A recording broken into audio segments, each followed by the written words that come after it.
Unajua vizuri sana hakuna mtu anaweza shinda uchaguzi wa urais akiwa peke yake ama akiwa na jamii yake peke yake.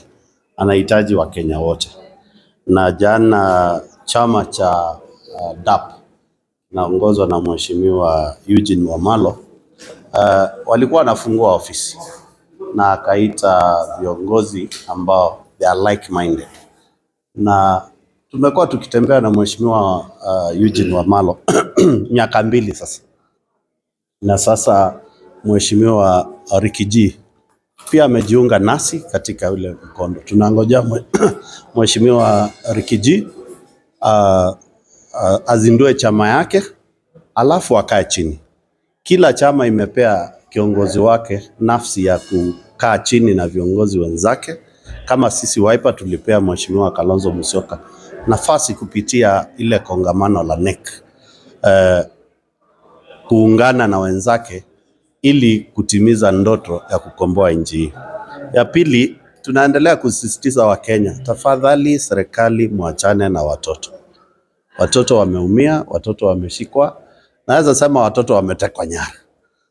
Hiyo inakuwa ngumu kwa sababu vijana wanaendelea kuingiza hofu, na vile vijana wanaendelea kuingiza hofu inakuwa ni kudhulumu maisha yao na to violate their human right.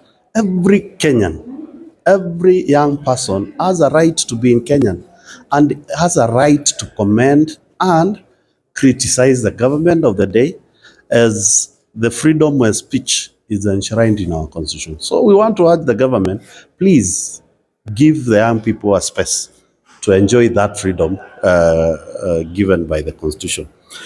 Thirdly, we are here as Parliament, which you have, you know very well. We are in the mid-term of this Parliament. That is the half-term of, if I call it half-term, in school we call it half-term because it comes every term.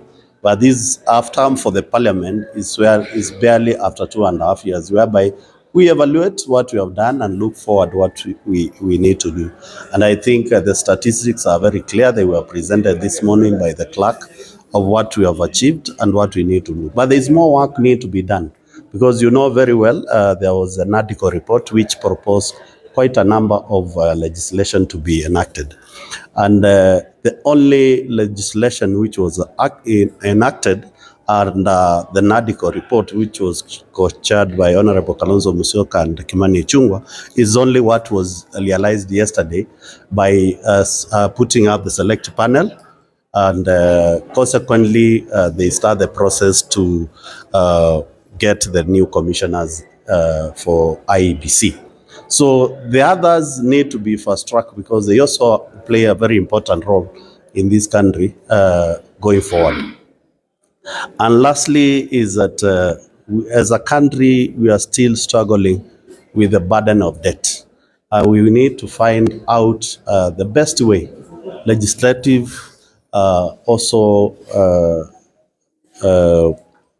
best way to deal with the public debt. The public debt is quite a challenge in this country. And I think new innovation, new motive need to be taken care of, so that the country can be able to realize how to manage the public debt.